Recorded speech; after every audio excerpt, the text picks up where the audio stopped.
안녕하세요. 저는 현재 강북구에 거주하는 곧 70을 바라보고 있는 남자입니다. 지금껏 바쁘게 살다가 이제야 노후를 좀 즐기고 있는데요. 저는 항상 이 라디오를 들으며 하루를 시작합니다. 사연을 듣다 보면 정말 다양한 일들이 존재하더군요. 화가 나는 사연도 있고 정말 감동적인 사연도 있고요. 제가 이렇게 사연을 보내게 된 이유는 2달 사이에 분노와 감동을 모두 겪게 되었기 때문이에요. 저는 제일 가까운 사람한테 배신도 당하고 인생에서 제일 고마운 사람을 만나게 되었어요. 저희 어머니는 제가 10살이 되던 해 병으로 돌아가셨어요. 아버지는 혼자서 하나밖에 없는 아들인 저를 키우셨고요. 다행히도 아버지가 하시던 사업이 잘 돼서 전 부족함 없이 클 수 있었어요. 그런데 아들은 아버지 팔자를 담는 건지 저 또한 아내가 병으로 일찍 세상을 떠났어요. 그래서 저는 혼자서 아들 하나와 딸 하나를 키워야 했고요. 한동안 아내의 빈자리가 너무 크게 느껴졌어요. 아내 없이 혼자 살아서 뭐하나 싶다가도 핏덩이 같은 애들을 보니 나라도 열심히 살아야겠다는 생각이 들더라고요. 솔직히 아버지께 도움을 청할 수도 있었어요. 아버지는 사업을 하시니 돈이 많으니까요.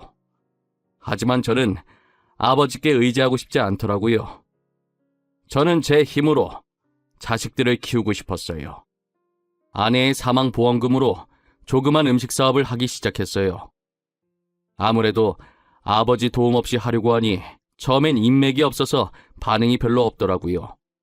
하지만 어떤 은인을 만나게 되면서 새로운 소스도 개발하고 재료도 조금씩 바꿔보면서 점차 제 가게가 입소문나기 시작하더라고요.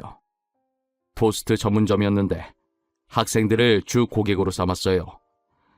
저는 아무것도 안 하고 가게에 이렇게 있는 것보다 직접 나가서 홍보를 해야겠다는 생각이 들었어요.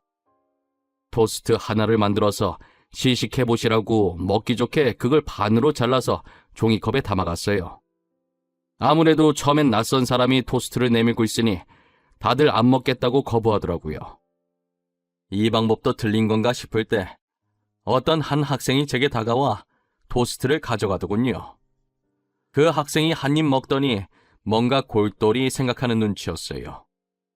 아저씨, 혹시 소스 만들 때 머스타드 향을 조금 더 넣어보시는 게 어때요? 지금도 맛있긴 한데요. 머스타드를 조금만 더 넣으면 새콤달콤한 게 학생 입에 딱일 것 같은데. 아, 그래요? 학생이 음식에 대해서 좀 아나 보네. 소스 말곤 다른 건 괜찮은가요? 빵도 살짝 아쉬워요. 빵 테두리를 잘라서 딱딱한 거 못 드시는 어르신들도 먹기 쉽게 만들거나 아니면 아예 부드러운 우유 식빵으로 바꾸는 게 어때요? 우유 식빵? 우유 식빵 괜찮네요. 나는 왜 그 생각을 못했지? 오늘 내가 학생한테 많이 배워가네요. 학생은 남은 토스트까지 깔끔하게 먹더니 잘 먹었다며 제게 종이컵을 다시 건넸습니다. 종이컵을 건넨 학생의 손에는 화상 자국이 있었어요. 어쩌다 그런 흉터가 생긴 건지 궁금했지만 물어보는 건 예의가 아닌 것 같아서 잘 가라고 인사만 했어요. 저는 다시 가게로 돌아와 학생이 말해준 대로 소스를 다시 만들기 시작했어요. 오는 길에 식빵도 새로 사서 부드러운 우유 식빵으로 바꿨고요. 만들어 먹어보니 제가 전에 만들었던 것보다 훨씬 부드럽고 맛있었어요. 저는 다음날 다시 그 학교를 찾아갔습니다. 오늘도 어김없이 그 학생과 마주쳤어요. 학생은 자기 친구를 데리고 왔더라고요. 시은아, 이거 한 번만 먹어봐. 학교 근처에 토스트 가게 오픈했대. 그래서 내가 어제 먹어봤거든? 진짜 맛있어. 아, 진짜? 그렇게 맛있어? 너 원래 음식 먹는 거에 되게 까다롭잖아. 얼마나 맛있길래 이래? 나 너 믿고 먹는다. 그래, 나 믿고 먹어봐. 너도 먹어보고 깜짝 놀랄걸? 맛에 반해서 너 앞으로 여기 가게에서만 먹게 될 수도 있어. 야, 이거 진짜 맛있다. 빵도 되게 부드러워. 우와, 소스 이거 뭐야? 진짜 대박이다. 그렇게 저희 가게가 입소문이 나면서 장사가 잘 되기 시작했어요. 제 사업은 다 그 학생 덕분에 성공할 수 있었다고 생각합니다. 저는 또 학교를 찾아갔었는데 아무리 기다려도 그 학생이 보이지 않는 거예요. 마침 그때 토스트를 같이 먹었던 친구가 지나가길래 불러 세웠어요. 거기 단발머리 학생, 그때 여기서 저희 토스트 먹었던 친구 맞죠? 왜 친구가 한번 먹어보라고 해서 먹었던. 아, 네, 맞아요. 안녕하세요. 근데 저를 왜 부르셨어요? 혹시 하실 말씀이라도 있으세요? 제가 학생 친구한테 할 말이 있는데 기다려도 안 나와서요. 친구 오늘 학교 안 왔어요? 주연이 아마 앞으로 학교 안 나올걸요? 취업해서 회사 다니고 있어요. 알고 보니 상고라서 취업하면 학교를 안 나온다고 하더라고요. 다시 만나게 되면 덕분에 성공할 수 있었다고 정말 고마웠다고 꼭 말하고 싶었지만 더 이상 말할 길이 없었어요. 저는 그렇게 열심히 일해서 2호점까지 내게 되었습니다. 그리고 최근엔 토스트를 직접 만들어 팔진 않고 지점들 관리만 하고 있었어요. 아무래도 제가 나이가 있는지라 가게를 자식들에게 물려주고 싶었어요. 그런데 자식들은 제가 하는 사업엔 관심이 없었습니다. 아들은 그냥 일하는 것 자체에 관심이 없었어요. 그저 제가 벌어들이는 재산으로 놀고 먹고 싶어 했어요. 돈 버는 것엔 취미가 없고 계속 용돈이나 더 달라며 재촉하는 아들에겐 제 가게도 주고 싶지 않았어요. 저는 딸아이라도 제 가게를 물려받았으면 좋겠지만 딸은 아들과 다르게 제 사업엔 관심이 없어도 자기가 하고 싶은 일은 확실히 있었어요. 딸은 어릴 때부터 향수를 참 좋아했어요. 후각이 예민한 건지 좋은 향을 맡으면 스트레스가 풀린다며 얼마 주지도 않는 용돈을 아껴서 그 비싼 향수를 여러 개 사놓더라고요. 그리곤 꼭 크면 자기는 조향사가 되고 싶다는 말도 했었죠. 이제 저도 가게를 물려줄 나이가 된 것 같아 진지하게 딸에게 물어보았습니다. 그런데 딱 잘라서 말하더군요. 아빠, 솔직히 나는 하고 싶은 게 따로 있어. 내가 어렸을 때부터 입에 달고 다니던 말 있잖아. 조향사 말이냐? 조향사보다는 아빠가 이미 일구어 놓은 가게를 인수하는 게 돈을 더 많이 벌 수 있지 않겠니? 나중 되면 돈이 정말 많이 필요할 거야. 아빠, 나는 내가 직접 만든 향수로 브랜드까지 만드는 게 소원이야. 아빠가 이렇게까지 말하는데 못 들어줘서 미안해. 얼마 되지도 않는 용돈 모아가면서 향수 모을 때부터 알아봤어야 하는데 결국 아무도 이 아빠 가게는 관심이 없구나. 그래도 딸은 하고 싶은 게 딱 있어서 아빠가 걱정은 안 되는구나. 아빠, 정말 고마워요. 나중에 꼭 제 향수 브랜드로 성공해서 효도할게요. 아니나 다를까 자신은 조향사가 되고 싶다고 저보고 도와달라고 하더군요. 저는 그래도 하고 싶은 일이 있다는 게 어디냐며 딸을 밀어주기로 했어요. 딸을 적극적으로 지원해주는 저를 보며 아들은 제가 딸만 밀어준다고 생각했나 봐요. 요즘 부쩍 돈 달라는 소리도 늘고 어떻게 하면 제 재산을 빼돌릴 수 있을까 속으로 이런 궁리만 하는 것 같았어요. 아들이 자기도 하고 싶은 사업이 생겼다며 제게 돈을 요구하더라고요. 그래서 돈을 벌려는 생각이 있는 것 같아 흔쾌히 원하는 만큼 줬어요. 하지만 아들은 번번이 사업을 말아먹었다며 죄송하다는 말밖에는 안 하더군요. 아마 아들이 날린 돈만 해도 억 단위는 될 겁니다. 이제 그런 아들의 말도 못 믿겠어서 그나마 주던 용돈도 끊어버렸습니다. 일단 가게 증여는 뒤로 하고 현재 들고 있는 자산으로 노후에 뭘 해볼지 생각하고 있었어요. 아들은 그런 저를 보더니 자기한테 좋은 생각이 있다고 하더군요. 아버지, 제게 좋은 생각이 있어요. 제 친구 중에 부동산 잘하는 친구가 있거든요. 갑자기 웬 부동산? 나보고 지금 부동산 일 하라는 말이냐? 에이, 그런 게 아니라 땅이나 건물 사서 돈 불리자는 말이죠. 요즘 땅값이 비싸져서 사놓으면 나중에 억 단위로 벌 수 있다고요. 아빠는 그런 위험한 거래는 안 한다. 아빠도 알지. 하지만 이미 벌어놓은 돈도 있고 위험하게 더 벌 생각도 없구나. 아빠 걱정 마세요. 제 친구 말로는 요즘 좋은 건물 많이 나왔다더라고요. 그 친구 엄마가 동네에서 알아주는 땅 부자예요. 제가 친구한테 물어봐서 좋은 정보 드릴게요. 나중에 돈 버시면 저한테도 좀 주세요. 제 주변에서도 요즘 부동산에 투자를 많이 한다는 소리를 들었거든요. 저는 간만에 아들이 괜찮은 말을 한 것 같다고 생각했습니다. 그리고 건물 살 때 필요한 서류들을 하나씩 준비하기 시작했어요. 그렇게 저는 아들이 소개해준 친구를 직접 만나게 되었습니다. 부동산으로 돈을 꽤 벌었는지 사무실이 아주 크고 멋있더군요. 어떤 서류를 들고 오더니 제게 앉으라고 하더군요. 아이고 아버님, 먼 길 오시느라 힘드셨죠? 여기 따뜻한 차라도 한 잔 드시고 천천히 얘기 시작할게요.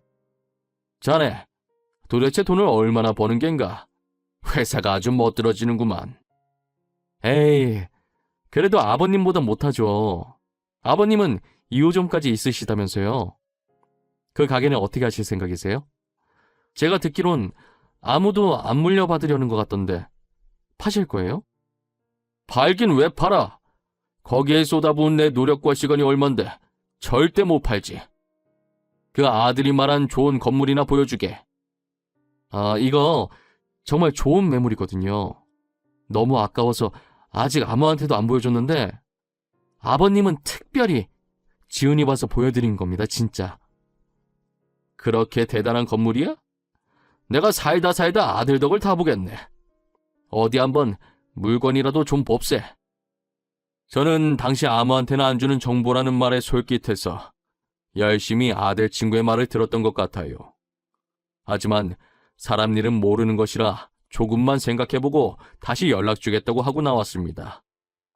저는 아들 몰래 딸아이 방으로 들어가 딸에게 낮에 있었던 부동산 얘기를 했어요. 딸은 제 말을 듣고 표정이 점점 일그러지더니 어딘가 기분이 좋지 않은 모양이더라고요. 아빠가 땅을 사든 건물을 사든 아빠 돈이니까 나는 상관없어. 근데 너무 성급하게 사지는 마. 제대로 알아보고 결정해. 네 오빠가 직접 소개해준 친구인데 무슨 일 생기게 하겠어? 어련히 알아서 잘해주겠지. 난 솔직히 우리 오빠지만 속을 알 수가 없는 사람이라 걱정돼. 맨날 사고만 치고 다녔잖아. 끼리끼리라는 말도 있는데 친구도 이상한 사람일 것 같아. 그래도 네 오빠인데 그런 식으로 말하지 말어. 아무리 못난 아들이라도 설마 애비한테까지 이상한 짓 하고 그러겠어? 딸이 제게 돈과 관련한 일들은 가족이라도 뭐든 의심해보라고 하더군요. 저는 딸아이의 말도 맞다고 생각해서 결국 사려 했던 건물은 보류하기로 결정했습니다. 아들 친구에게 일단 조금만 더 생각해보고 싶다며 의사를 밝혔어요. 얼마 지나지 않아 아들이 제 방으로 뛰어 들어오더군요. 아버지, 방금 친구한테 전화 받았는데 건물 안 사신다고 하셨다면서요? 진짜예요? 그 아까운 걸 진짜 안 사실 거예요? 그래. 그래도 거래는 신중하게 해야 되니 네 친구한테는 더 생각해보겠다고 말했지. 아니, 그 좋은 건물을 도대체 왜 안 사시는 건데요? 친구가 진짜 아까운 매물이라 아무한테도 안 보여주고 아버지한테만 보여줬다고 하던데. 아무리 좋은 매물이라도 내가 안 사고 싶으면 안 사는 거지 무슨 문제 있냐? 아버지, 왜 이렇게 답답하게 구세요? 이런 좋은 기회 흔치 않아요. 왜 바보같이 이 기회를 안 잡으려고 하시냐고요? 그 건물이 그렇게 좋으면 네가 대신 사거라. 난 살 마음이 없으니까. 그리고 더 이상 할 말도 없다. 이제 그만 방에서 나가렴. 아들은 하루가 멀다 하고 제 귀에 딱지가 않도록 잔소리를 퍼붓더군요. 그러면 그럴수록 저는 건물 사고 싶은 마음이 더 사라져갔어요. 어느 날 딸은 누가 쫓아오기라도 하는 듯 헐레벌떡 집에 들어오더니 집에 아들이 없다는 것을 확인하고 제 방에 들어오더라고요. 아빠, 혹시 그 건물 샀어? 저번에 오빠 친구가 말한 그 건물 말이야. 아직 안 샀는데 왜? 네 오빠가 너한테 나 좀 설득해보라 시키더냐? 그게 아니고 일단 안 산 거지? 다행이다. 아빠, 그 건물 절대 사지 마. 무슨 일 있어도 사지 마. 알겠지? 뭐 때문에 네가 이렇게까지 흥분하는 거냐? 하도 네 오빠한테 시달려서 사고 싶은 마음도 사라졌다. 오빠 진짜 미친 거 아니야? 어떻게 아빠한테 사기칠 생각을 하냐고. 내가 찝찝해서 경찰인 친구한테 좀만 알아봐달라고 부탁했단 말이야. 근데 지금 그 건물 주인도 난리래. 도대체 무슨 일인데 그래? 네 오빠가 나한테 사기를 쳐? 무슨 사기? 오빠 친구라는 놈이 글쎄 사기꾼이래. 아빠한테 보여준 건물로 사기치고 다녔다니까? 내가 이상하다고 했잖아. 진짜 뒤가 구린 놈이었어. 딸 말대로 아들 친구가 제게 보여준 건물은 주인이 따로 있었어요. 그리고 내놓지도 않은 자기 건물에 사람들이 찾아와서는 이 건물 자기들이 샀다고 난리치고 있나 봐요. 건물주도 지금 이 일 때문에 골치 아프다 하더라고요. 알고 보니 아들이 저한테 사기쳐서 돈을 빼돌리려는 계획이었대요. 친구한테 어느 정도 돈을 떼주고 자기가 다 가질 생각으로요. 제가 사기당한 걸 알게 되면 그래도 아들 친구인데 봐달라는 식으로 저를 달래려는 생각까지 했대요. 그런데 아들이 잠깐 그 사기꾼 친구랑 만나는 도중에 경찰이 들이닥쳐서 아들놈도 공범으로 같이 잡혀갔습니다. 아들은 저한테만 사기치고 빠지려고 했다고 억울해 하더군요. 어리석은 아들놈은 자기 친구가 정말로 사기꾼일 줄은 몰랐던 거죠. 아들 친구는 말로만 듣던 사기전과 산범이었습니다. 저 친구한테 당한 피해자도 정말 많았어요. 전 버르장머리 없고 무능력한 아들이 꼴보기 싫어서 집에서 쫓아냈습니다. 아들도 친구와 같이 고소를 당했다고 하더라고요. 고소를 당하든 말든 신경도 안 썼습니다. 저는 이제 아들 없다고 생각하려고요. 한동안 시끄러웠던 집안이 시간이 지나면서 다시 잠잠해졌습니다. 저는 다시 가게를 어떻게 해야 할까 곰곰이 생각하다가 갑자기 몇십 년 전 제게 소스를 알려줬던 학생이 생각났어요. 하지만 그 학생을 찾고 싶어도 학생의 이름조차 기억나지 않아 찾을 방법이 없었어요. 그러다 저는 우연히 그 학생을 찾게 되었습니다. 딸과 외식을 하려고 어느 고깃집에 들어갔어요. 거기서 홀서빙으로 일하고 계시던 여성분이었어요. 그분께서 반찬을 주려고 저희 테이블로 오셨는데 반찬을 건네주는 손에 그때 그 학생과 똑같은 화상 흉터가 있는 게 아니겠어요. 실례합니다. 혹시 땡땡 고등학교 다니시던 분 아니신가요? 네, 맞아요. 어떻게 아셨어요? 저랑 아시는 분이신가요? 선생님이세요? 아니요. 선생님은 아니고요. 그 학교 앞에 있던 토스트 가게 기억하세요? 종이컵에 시식해보라고 하면서 홍보하고. 토스트라... 아, 기억났어요. 제가 그때 주제넘게 혼수 두고 그랬었는데 그 가게 사장님이세요? 저는 몇십 년이 지나 드디어 그 학생과 재회를 하게 되었습니다. 다시 보게 되니까 너무 반갑더라고요. 그분도 저를 알아보시더니 반갑게 아는 척 해주시고요. 다시 학교로 찾아갔었는데 취직해서 이제 학교 안 오신다고 하더라고요. 회사 그만두고 여기 사장님 되신 거예요? 아니요, 알바생이에요. 그때 저희 아버지가 사업하셔서 아버지 회사로 들어간 거였어요. 지금은 사업이 망해서 아르바이트나 하면서 지내요. 괜찮으시면 저랑 같이 일하지 않으실래요? 그 토스트 가게는 주연 씨 아니었으면 진작 망했을 거예요. 아, 제가 뭐 한 게 있다고요. 원래 사장님 토스트 맛있었어요. 제가 아니었더라도 분명 잘 됐을 거예요. 아닙니다.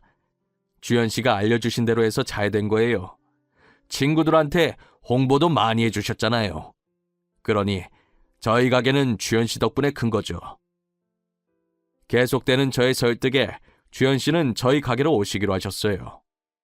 저는 이 가게를 꼭 주연 씨에게 드리고 싶었습니다. 당연히 주연 씨는 받지 않겠다고 하시겠지만요. 저는 주연 씨에게 인수인계 끝나는 대로 가게에서 물러나려고 합니다. 이제 나이도 많이 들었고 딸과 함께 쉬고 싶어요. 그게 무슨 소리세요, 사장님? 자식분들한테 물려주셔야지 이 가게를 왜 저한테 주세요? 제 자식들은 이 가게에 관심이 없습니다. 딸은 따로 하고 있는 사업도 있고요.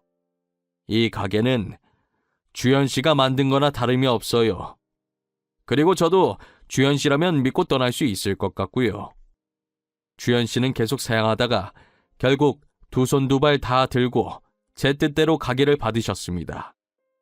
딸은 제게 그동안 수고했다고 이제 가장의 무게를 내려놓으라고 하더군요.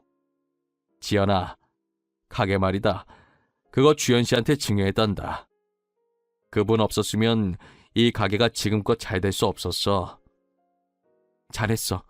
나는 그 선택 정말 잘했다고 생각해. 지금껏 혼자 우리 키운다고 고생했어. 나 이제 쉬어도 되겠지? 조금 더 버티다가 쉴 걸 그랬나? 아니야. 아빠는 쉬어줄 필요가 있어. 걱정하지 마. 앞으로는 내가 아빠 잘 모실 거니까. 딸은 제게 정말 잘했다고 이제 아무 걱정하지 말라고 하네요. 제가 비록 아들은 실패했지만 딸 하나는 정말 잘 둔 것 같습니다. 지금은 딸이 말한 것처럼 아무 걱정 안 하고 행복하게 이 삶을 즐기고 있어요.